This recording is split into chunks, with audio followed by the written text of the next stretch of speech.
So welcome to episode 55 of Level Up, everybody. 60 minutes of live Q&A where your questions and votes drive the show. Use the Slido link in the chat to vote up the questions that you would most like answered and, of course, to add your own.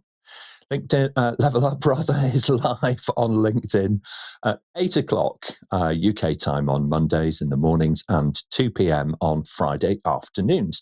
And we live stream to both YouTube and to LinkedIn simultaneously. You can find out much more about what we do as a business by visiting our website, apmg-international.com.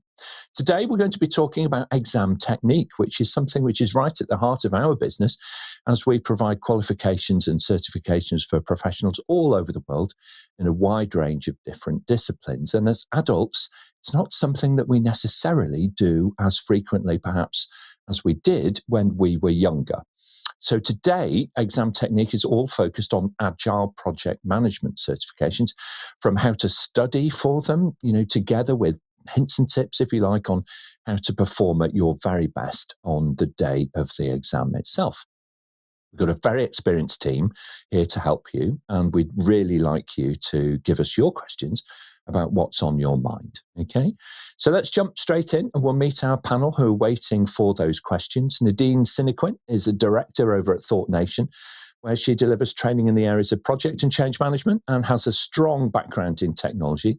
So welcome back, Nadine. Great to see you. Hi, everybody. Welcome. And I'm coming to you from Johannesburg, South Africa. It's a very cold and blistery morning. So, and I'm happy to be with the STEAM panel today. Okay, excellent. Thank you very much indeed, Nadine. Well, we're going to tap into some of your experience in helping people think about their exams and prepare for them and so on. Another person who's working in the same vein is Jake Barlow. He's the marketing executive over at Training ByteSize. And they specialize in helping people get into project management and build their careers through education and training services. So welcome back, Jake. Great to see you. Good morning. Thanks, Nick. It's a pleasure to be back here. Like Nick says, I'm Jake, the marketing executive over at Training ByteSize. We're a leading provider of project management and IT service management training to delegates all over the world. And we're big fans of AgilePM. Okay, excellent. Thank you very much indeed, Jake. Now, if you follow the show, the next person is going to be quite familiar now to you. Rajiv Khanna is a regular contributor here on Level Up. He's passionate about helping individuals and teams reach their full potential. And you can find successful candidates on LinkedIn sharing that success pretty much every week, actually, sometimes several times a week. So welcome back, Raj. Great to see you. Great. Thank you, Nick. Great to see all the panel, and thank you for inviting me back. Apart from being from the UK, I'm also part of the Shakespeare County, so I always say in the centre part of the UK. So great to see you all, and look forward to hearing your questions. Marvellous. Okay, thank you very much. We should do that, really, shouldn't we? We should do a level up at some point about all of the different cities and towns and places that we all live and work. Julian joins next. Julian Solomon returning for his second appearance on Level Up. He's a colleague of Nadine's and is steeped in the world of project management, education, training and consulting. Welcome back, Julian. It's great to have you on board today. Thank you, Nick, and good morning, everyone. Looking forward to today's topics. Obviously, training is my second passion, project management my primary, and obviously these two working together today. So perfect. Thank you. Okay, isn't it marvellous when you find a job that you can do that combines your main passions in life? Suddenly it's no longer a chore, it's just kind of what you do. And it's really, really nice thing. So fantastic. Welcome back, Julian. Nandhakumar Swaminathan rejoins the panel today. Nandhakumar is one of our most widely read and most highly qualified project directors. Who's working in the field with clients on a day-to-day basis. I really do recommend this, actually. If you want to see what lifelong learning looks like, find his bio on the APMG website, okay, click through and look at the qualifications that he's achieved. It's a fantastic achievement. So welcome back, Nandhakumar. We'll be tapping into your expertise about how do you do that so well in the next hour. Yeah, signing in from Chennai, India, and look forward to a great session. And thanks, Nick and APMG, for inviting me again. Thanks a lot. It really helps. Yeah. Okay, you're very welcome. Now, also joining us from India today is our question master, Suchitra Jacob, and she's joining from the beautiful garden city of Bangalore, although I think at the moment it's just really hot with you right now. Is that fair, Suchitra? Yes, Nick, and hi, good morning, everyone. Yes, it's terribly hot, but I'm still excited to be on Level Up once again. Okay, all right. Well, we'll try and get through things quickly so that we all don't melt. All right, now then, if you're watching us online, don't be shy. Please introduce yourselves in the chat. I can see a large number of people on LinkedIn already, and also on the YouTube platform as well. So say hello. Tell us where you're watching from, and then our team who are working on social media will get you engaged in the program. So excellent. All right then, Suchitra, let's jump straight in, I think, and take our first question, please. First question is from Aditi in Delhi.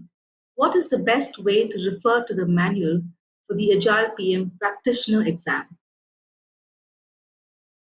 Okay, Raj, let's start with you and then Nadine. As you're aware, the practitioner exam is an open book exam.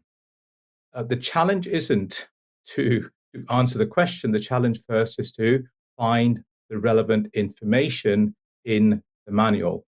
So, for example, what we've created for our delegates is an index that they copy or draw, whichever word you want to use, on the front of your manual.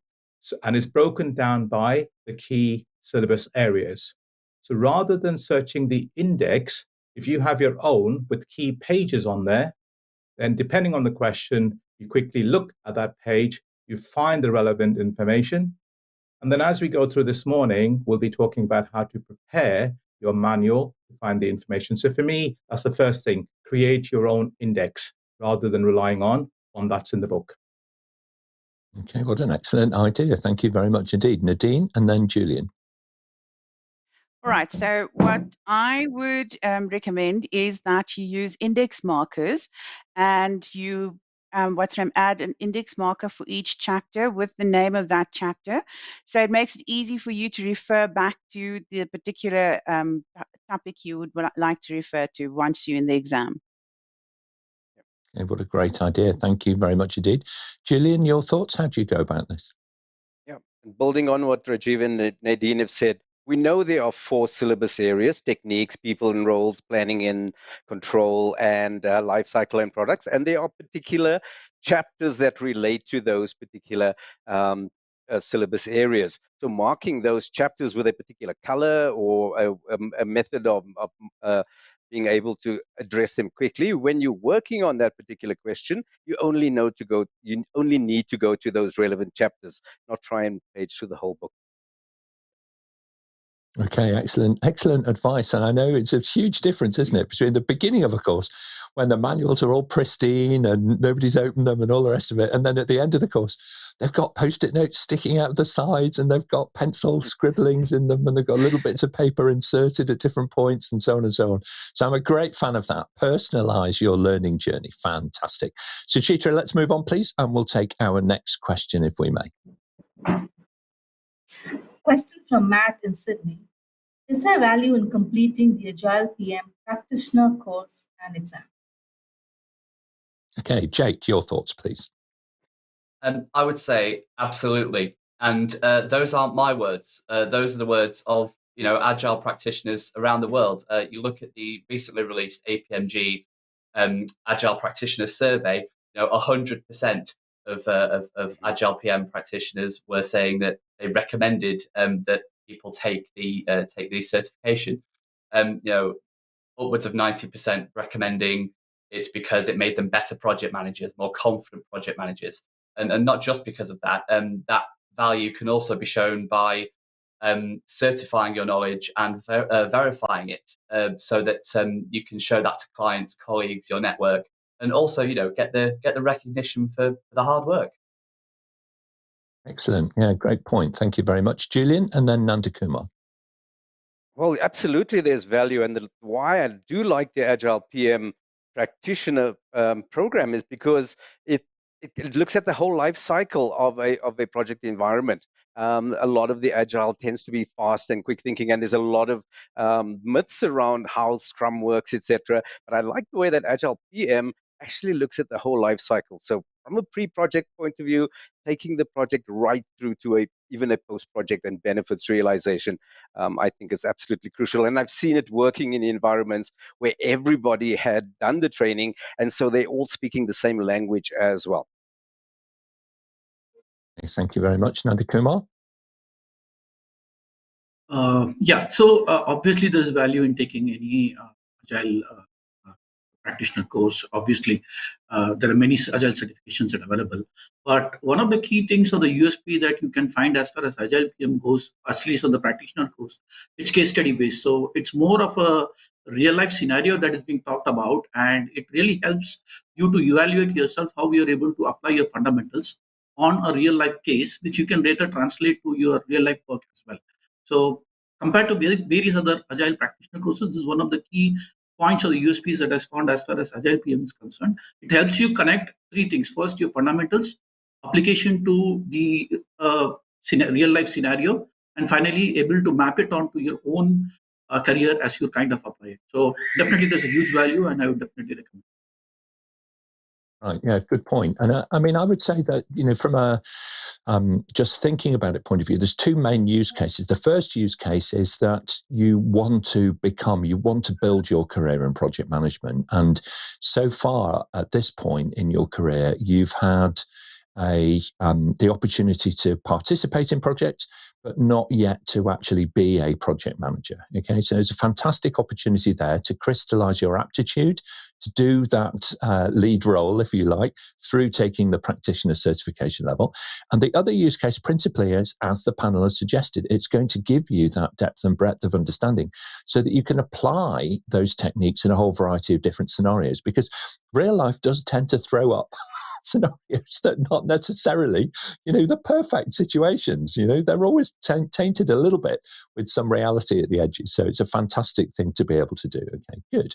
Very good. Thank you very much, panel. Let's move on. We'll take our next question. I can see lots of questions stacking up now coming in. And thank you to the live viewers who are also submitting questions.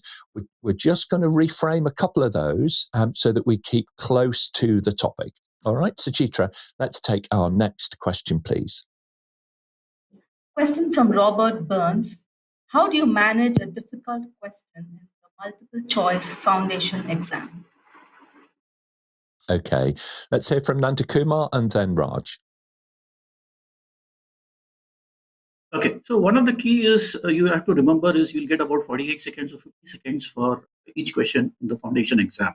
So if someone is saying that there's a specific question that they find difficult, then one of the key things is to use the rule of elimination, wherein you try to divide and rule, wherein you kind of look at the four options and then kind of reduce it to two based on your analysis, and then further down to one.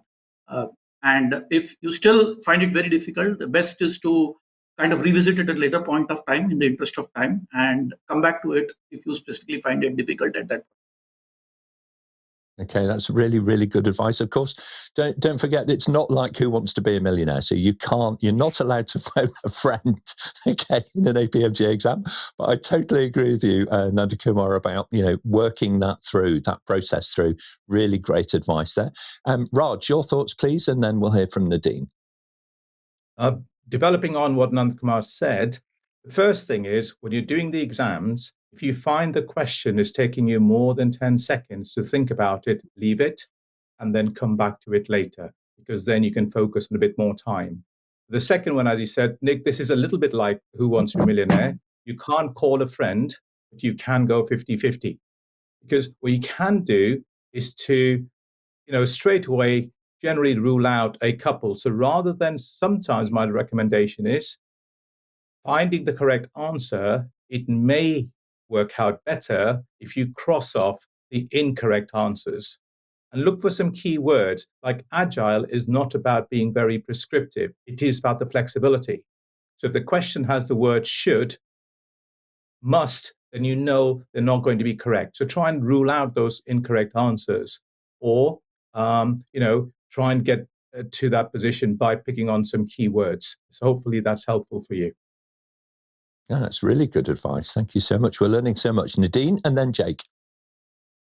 All right, so I pretty much wanted to say the same thing. And for me, as with any multiple choice, but specifically pertaining to the Agile PM Foundation exam, I would, if I'm not able to do the answer the question immediately, I would mark it for review and continue and do all the questions that I can, and then go back and spend a little bit more time answering that question or trying to determine what the answer is.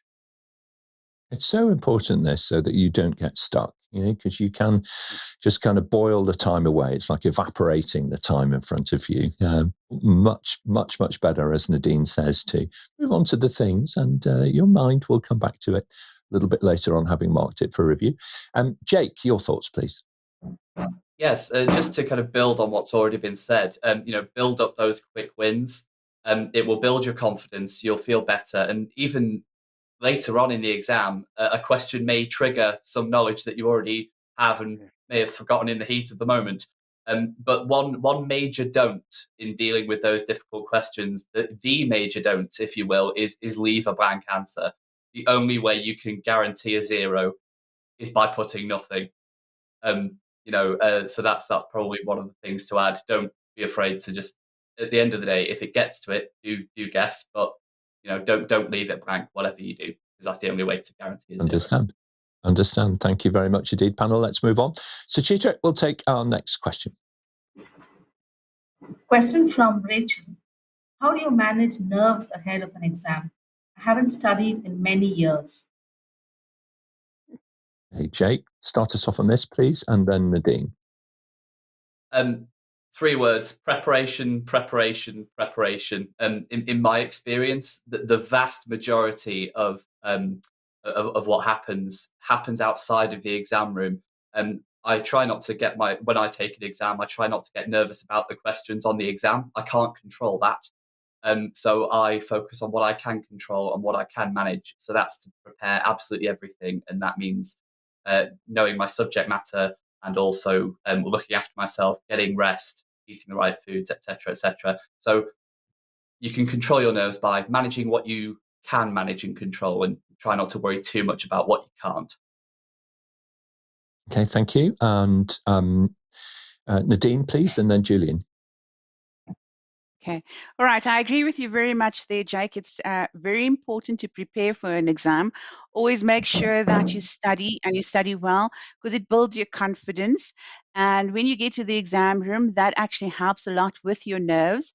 The other way is you're always going to be nervous. So if you feel you're a little bit too nervous, even though you've prepared well, just do some breathing exercises. Breathe. And I think once you've answered the first 1 or 2 questions, and well into the exam, you'll feel a lot more confident, and the nerves will start subsiding then. Thank you, Julian. Yeah. So added to the prepare. Obviously, do as many times as possible. Do the sample exams. That's a good indication of the style of questioning that's going to be coming into the exam. So use those sample exams to understand and to measure your timing and to measure your ability. And then, as Jake also mentioned, manage your physical and your mental environment, because that's something you can control, right, as much as possible. Absolutely. Raj, and then Nandhakumar. I think the first thing is every individual is different. I umpire hockey at National League in the UK, and as an umpire, we always say every individual is different. So how do you mentally prepare is important. However, one of the things to think about is it a foundation exam or is it a practitioner exam? And I think that's very important, because a practitioner examination is an open book exam, in which case, as we mentioned earlier, the preparation of your manual is the key. Whether you choose to have lots of tabs, which I find people who can't find them because there's so many, and hence I suggested about using the index. It's about other things we'll talk about later. It's the foundation. If it's a foundation, my recommendation is an hour before the exams, get yourself a blank piece of paper and draw the Agile journey. As Julian said, it has pre-project, feasibility, foundation, etc. So just draw it out without looking.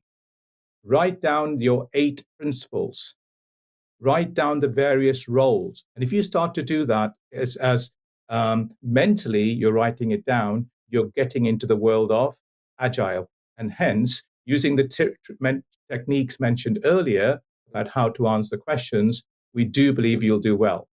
I haven't had a failure in 10 years, so I'm very, very proud of our achievement on that basis. So hopefully it'll work for you as well. Thank you very much. Nandhakumar? Yeah, building on the expert advice that the other panels are given, one thing that Raj mentioned was very appropriate.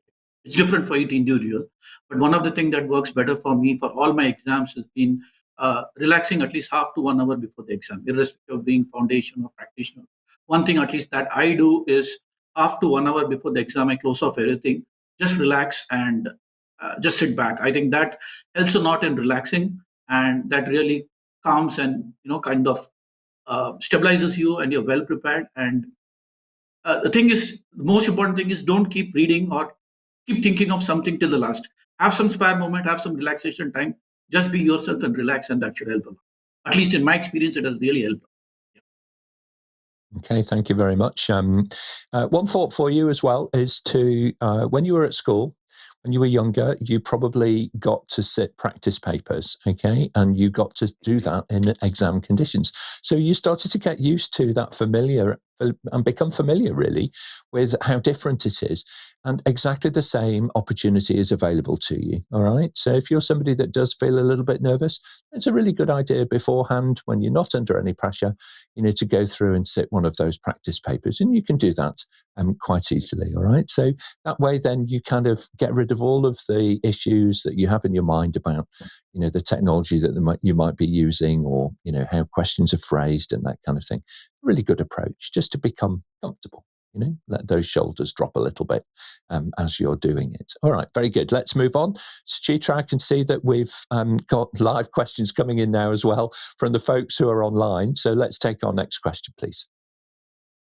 Sure. We have a live question from Angela. Which certificate is more reliable in the corporate world for project management? I'm a newbie for project management. Any tips?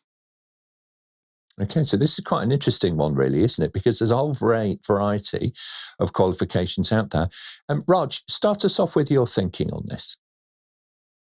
Absolutely. I think the important part is which area of the world you work in, and looking at what the local job advertisements are saying. My personal view is majority of mature organizations will now be saying you need a project management qualification. So if they're looking at the world of Agile, then it's more likely they'll be looking for people who have the Agile project management qualification.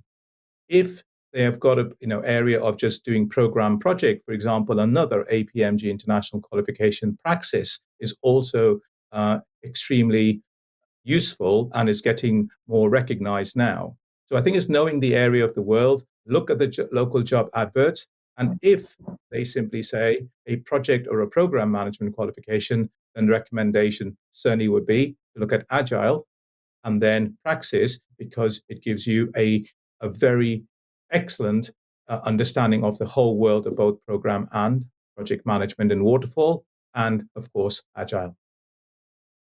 Thank you very much indeed. Nadine? Adding to what Raj has to say, I agree. It's very regional specific, as well as the organization you're in. Some organizations prefer PMP, some organizations prefer Agile Project Management. Although I can tell you that the Agile Project Management certification, the AgilePM certification, is growing, and it's gaining a lot of recognition around the world globally, and probably more so as in the Agile project management space. Yeah, absolutely. And I think in terms of reliability, the thing to be able to demonstrate throughout your career is your appetite to learn and develop and to grow, all right, and to blend experience with, formal learning interventions as you do that. So the reliable thing, about certification is that it proves your aptitude to be able to do something, all right? It's proof of the pudding. It's not an attendance certificate. It's not I turned up and took part. This is actually I know what it is that I'm speaking about, okay? okay? And then the way in which you become that key contributor, if you like, over time, is to deliver that value day in, day out, week in, week out. So keep up with that lifelong learning journey. And thank you, Angeline. It's a great question to put to the panel. So thank you very much indeed. Suchitra, let's move on. We'll take our next question, please. The next is also a live question from Haley in Canberra. How do I know when to stop studying? Is it possible to study too much for an exam? Okay, this is a really good point, isn't it? Are you kind of almost, when do you peak? Julian, let me come to you first, if I may, and then we'll hear from the lifelong learner, Nandhakumar. Yeah, I guess when it becomes a little bit confusing, when you start doubting yourself, when you start doubting what you understood, can I apply it? Do I understand the concept? Then you've actually been studying too much. So it's about knowing that balance and then saying, well, yes, I think I understand it and I can apply it, because that's the key. Then you've done sufficient. Excellent advice. Thank you very much, Nandhakumar. A very interesting question. So, how do I know when I stop studying? Actually, the thing is, the standard thing that everybody would do is try to take a sample exam and see how you score, right? So, it also depends on what is the target that you have set for yourself when you're taking the certification exam. Are you taking it just for clearing it off, or are you looking at a different aspect wherein I master the complete subject and I reach 100 percentile? So it varies depending on that, but when to stop studying, I think the key is you take one or two standard or sample exams, and if you see that your score is dropping, then I think it's better that because then it means that you started overstudying, you're confusing yourself, and that's the way. That's when probably you should stop studying too much. So that's my thoughts on this. Okay, thank you very much. Yeah, some great advice from both panelists there. And don't forget, a little bit like running a marathon, do give yourself an opportunity to rest, okay? Train hard, but then take a rest, okay, before you actually get to the event itself.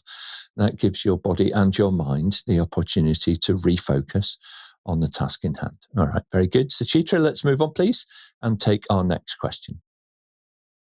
Question from Julian.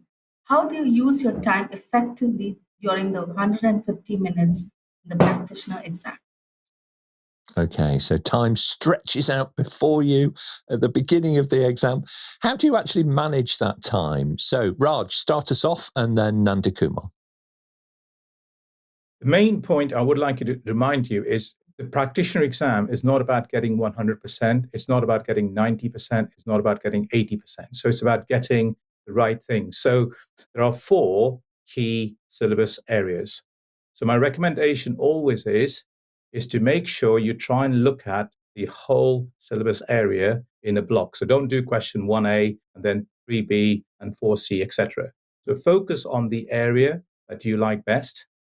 It gets you into the exam mode and it starts to give you the good answers. So look at those areas first, and then do your next best and then your last best.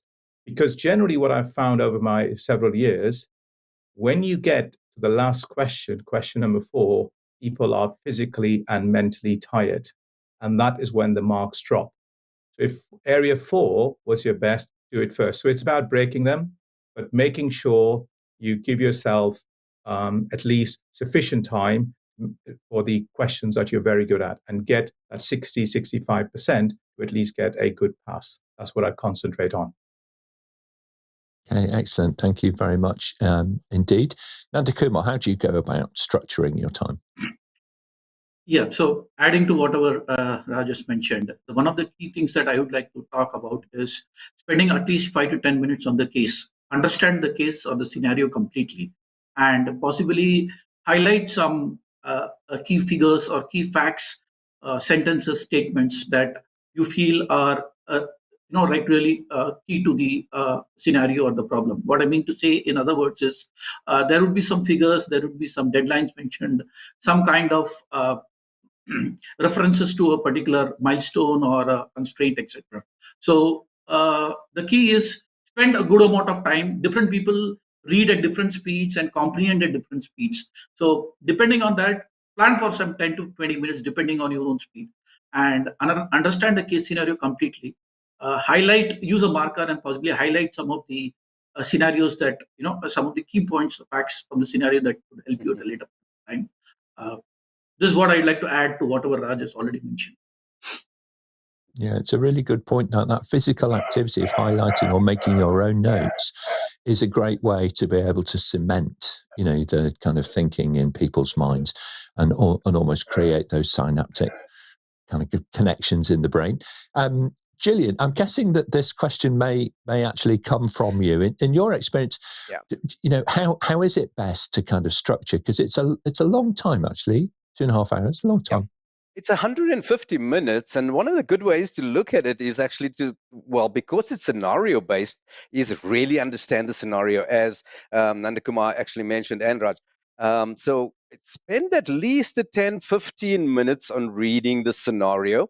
Know that with the scenario, you will be given some additional information for particular questions. So firstly, understand the scenario. Allocate at least a half an hour per question. You have 4 questions, and half an hour per question, that's 2 hours. You spend 15 minutes, then you can you still have another 15 minutes at the end to either go back and review or use that time to read the additional information when it is required. Right? And that's kind of how I structure my, I tell my delegates to structure the exam for themselves. Okay, very good. Raj, you wanted to add something? Yeah, just to that. And I think one of the things we've been talking about today, and I always tell our colleagues to try and do that, 150 minutes, as we said, is a long time without getting off your bum. And when we're doing our sessions in classrooms or virtually, we'll take a break after a question and you walk away, 10-minute break, 15-minute break. Give yourself those 2.5 hours and actually do the sample paper from beginning to the end. Use your material, use your knowledge, and actually have a go at that question full and give you for 2.5 hours. Don't do that the morning before or the night before, you'll be tired. But please try and do at least one paper for 150 minutes without moving away from your seat and see how that feels. It's not easy. So it's a good chance to prepare as Jake said earlier. Yeah, absolutely. I think you're spot on, because it gives you that sense of pacing yourself, and thinking that through and, how are you going to manage yourself throughout for that period. Okay, it's quite different really to how we work, isn't it? We might have a meeting for scheduled for an hour and it takes 3/4 of an hour, 45 minutes or something like that. Then we change topics to something else, and that's normally how our working days kind of unfold, isn't it? So 2.5 hours on one topic is quite a long time. Very good, thank you, panel. Some great questions today and some great answers as well. So I'm really starting to feel much more confident about going into an exam condition and taking one of the Agile PM exams. So thank you, panel. Suchitra, let's move on. We'll take our next question, please. The next question is from Vidya in Mumbai, India. I get tricked by assertion and reason type of questions. Is there any technique to solve them? You smiled straight away, so this clearly is a tricky one. Start us off and then we'll hear from Raj. Yes, it is a very tricky one. I got ticked by it so often. I tripped over it so many times. And as my esteemed colleague taught me, look at the reasons section, close your assertion side, and then look at your reasons. Your reasons are your factual information, and it's either true or false. And then mark those off as true or false. Then you go to your assertions. Your assertions basically refer to your scenarios. What is true about that? And then based on that, you mark those off as true and false. And once you've got that, then you can then answer your question on the basis of that. Is my assertion true because of the reason, or is my assertion true and the reason is true, etc. So that's the easiest way of managing that question. All right, very clever and very logical as well, actually. That makes complete sense to me. Thank you very much. Raj, your thoughts? First of all, having sat next to a chief examiner doing a question, they felt these are very, very difficult. So my suggestion, developing on what Nadine said, it's really about forgetting anything else, treat them as either 8 or 10 true and false statements. That's what you're really looking at. In your mind, mentally, these are true and false as you prepare. Whether you do the assertion first or the reason first will vary on your individual style. But do not, my suggestion is go across, go down the column, look at the true statements or false, and go down the column, true and false. That's where they are first.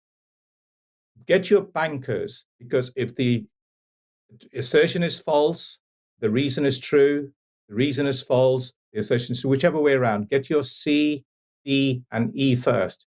Because if nothing else, you've at least got 3 or 4 out of 5. That's easy. The problem is when it's a true and a true. So is it an A or is it a B? And if you're really running out of time, I would just take a guess. That's all, and that's the easiest thing. But think about it logically, and I always example that I use. And since we're in the UK, we talk about the weather. It's advisable to carry an umbrella in London. True or false? Yes, it's true. London is the capital of England. True or false? It's true. Now, mentally read the statement together. It's advisable to carry an umbrella in London because London is the capital of England. Well, the reason doesn't tell you why the assertion is true, and hence it's a B. If it said the weather in London is changeable, then when you read it together, it's an A. But only worry about when it's a true and a true. But get your bankers C, D, and E out of your mind and get your marks done quickly. Okay, Raj, I think you've just got complete praise from Nandhakumar there as you walk through that. So thank you for visualizing that for us with your alliteration. It was fantastic. So really, really good example. Thank you very much indeed, panel. Let's move on then away from this tricky question. I wonder if the next question is going to be tricky. Suchitra, next question, please. Question from Ikram in Dubai. I plan to self-study for the exam. Are there any suggestions or advice you can give me?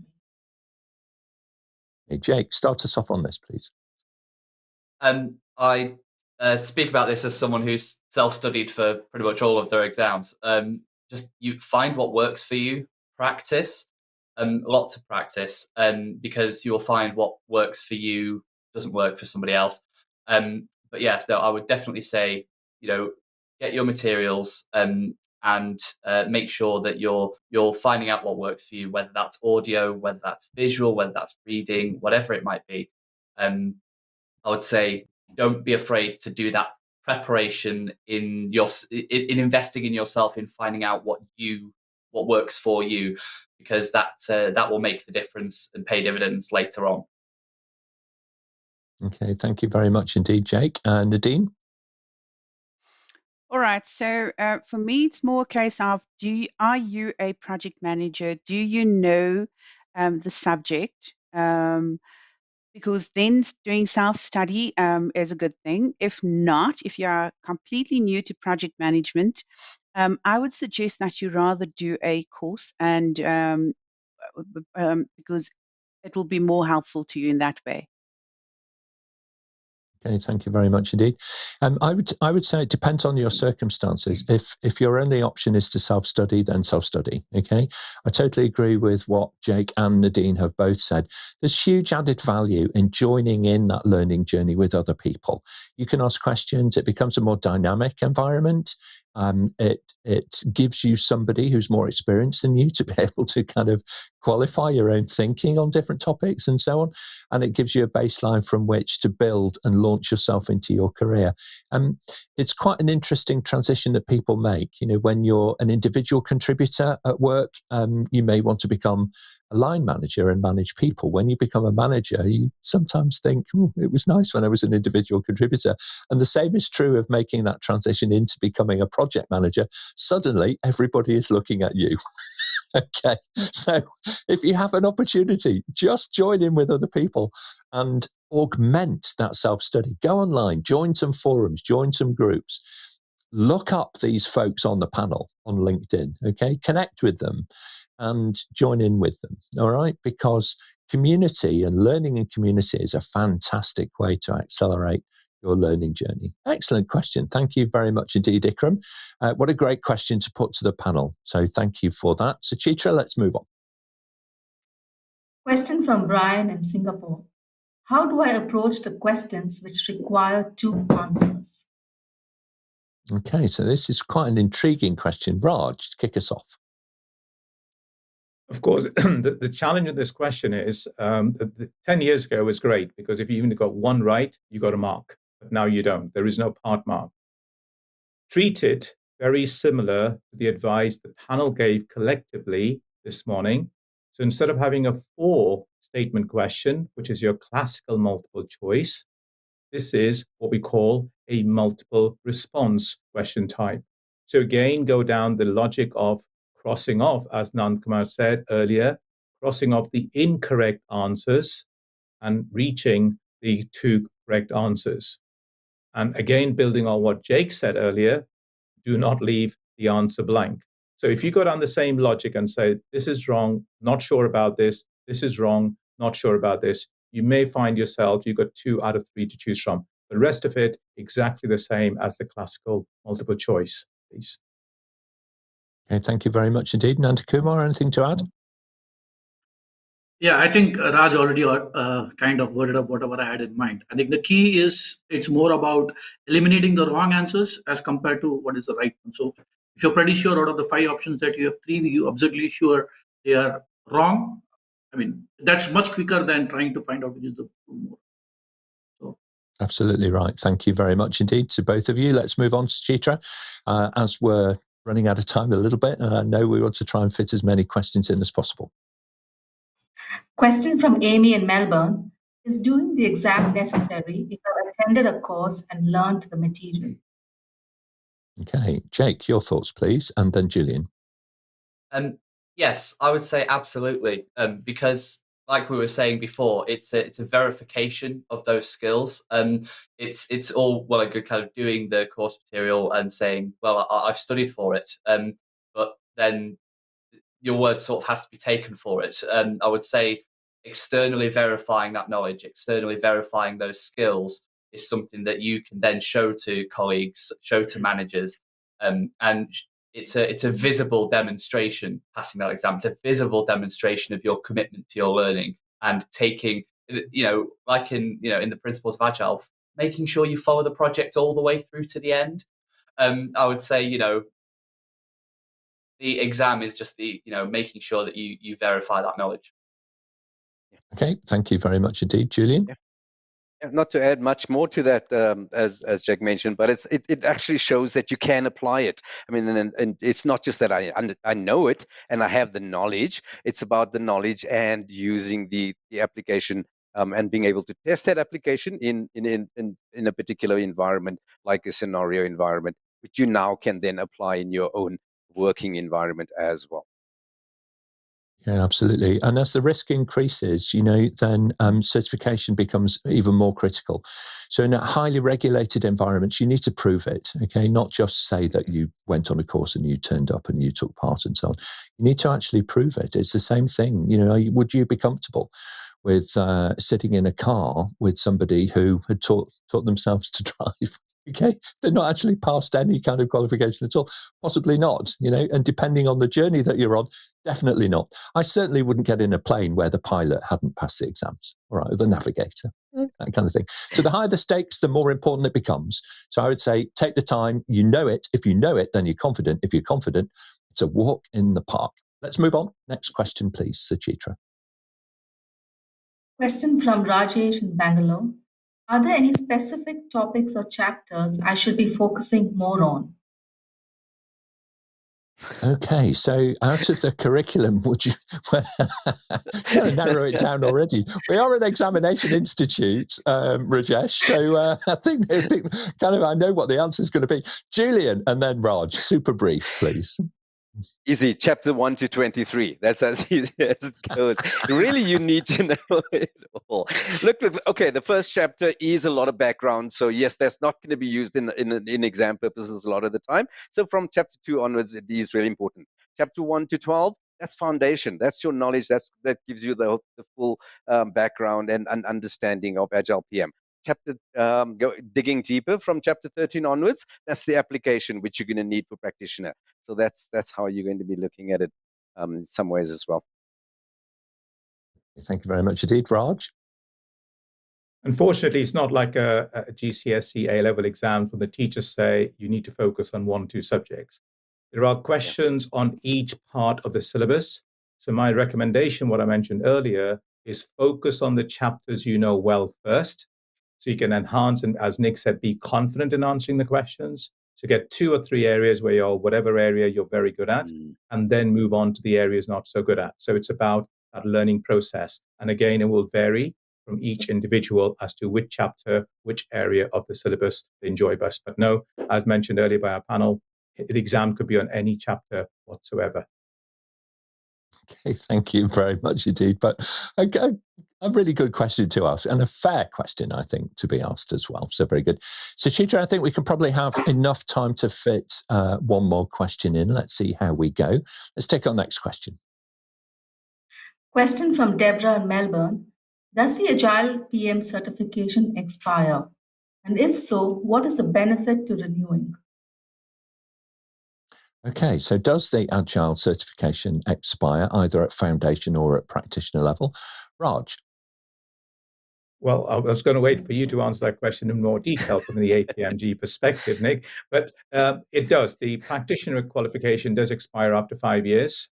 And it's like anything, if you are going to go as part of your continuous professional development and you're looking for a job, the employer is exactly the same logic as Nick applied earlier.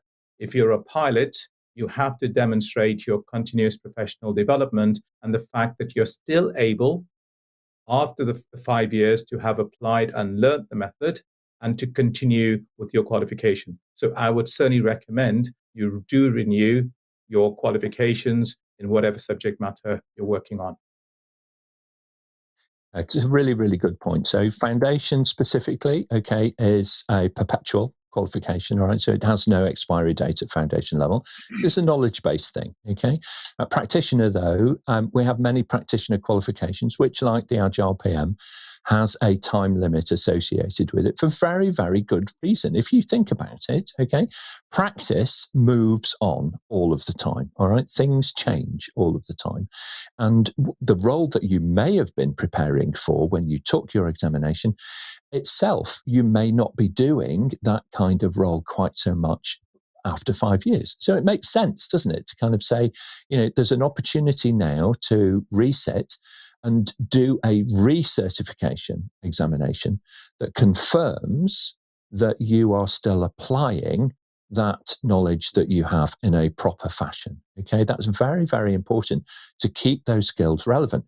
It's a little bit like, you know, over time, we're all creatures of habit, aren't we? And so we find little shortcuts and we sort of distill down, and we have a favorite template and we have a favorite approach, and we tend to apply that more and more and more.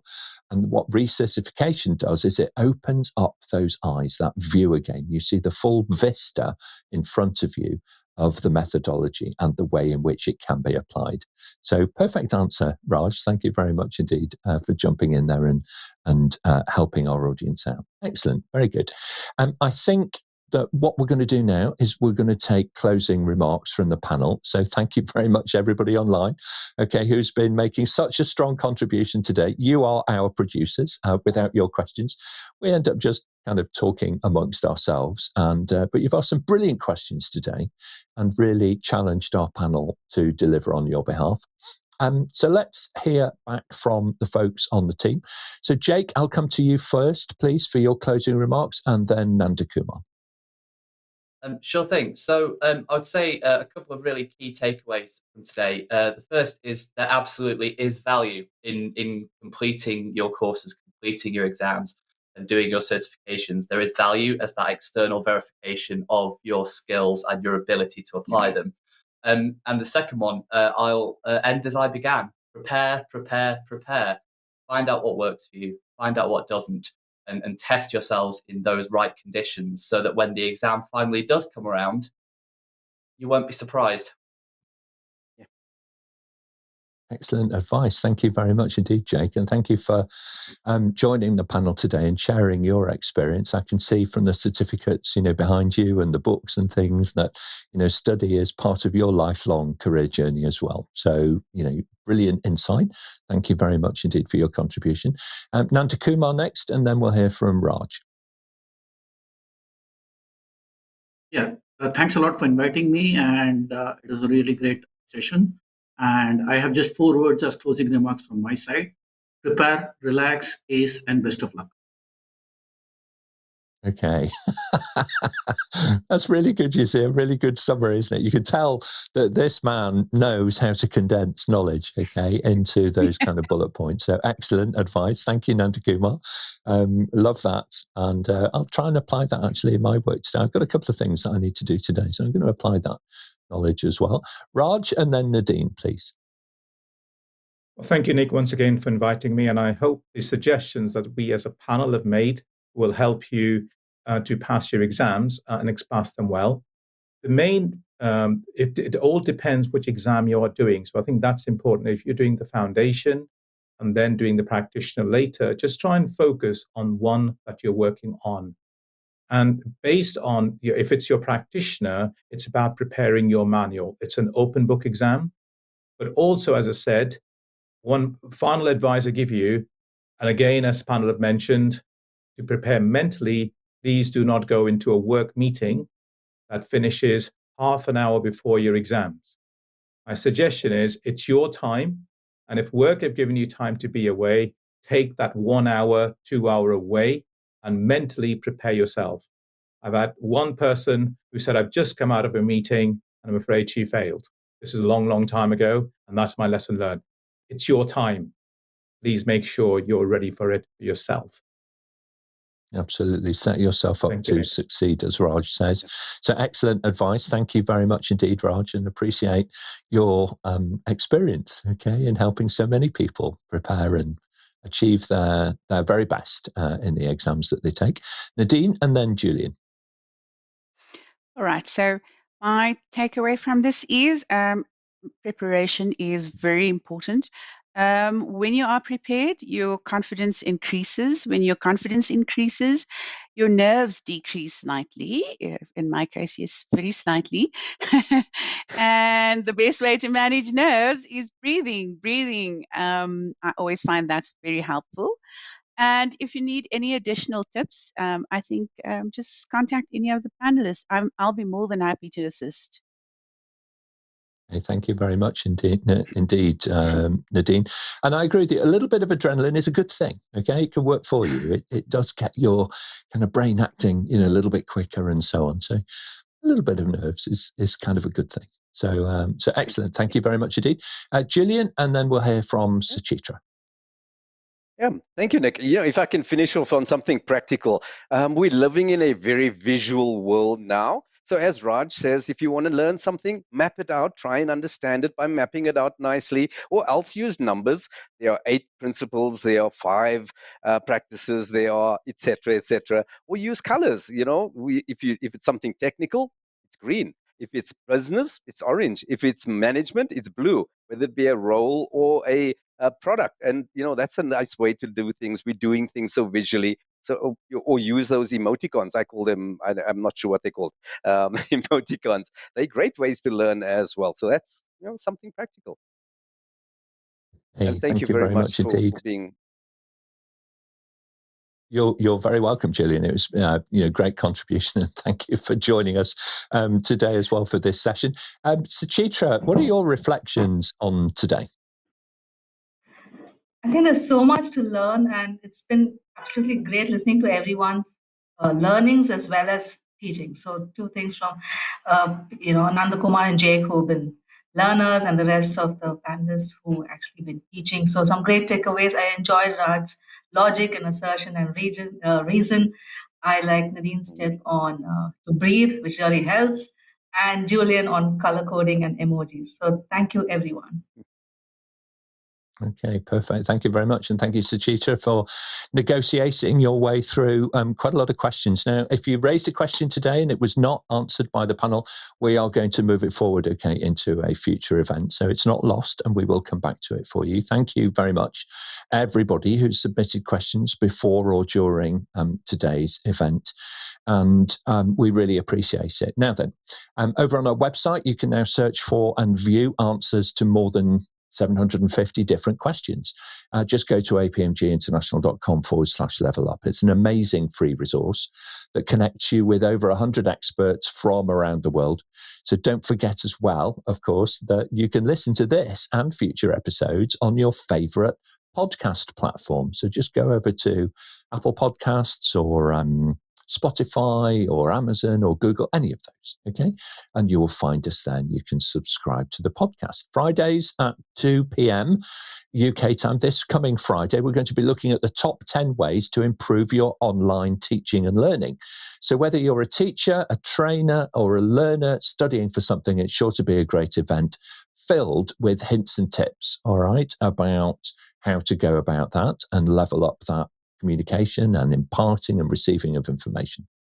Monday, the 11th, at this time, we're going to be exploring, should you learn DevOps and SRE to build your career after Service Management Foundation? So a really great topic there as well. Subscribe to the show and we'll send you a personal summary of what's coming up and how you too can join us here on the panel. And of course, how you can level up your career with APMG. Thanks very much, everybody. We'll see you next time. Thank you.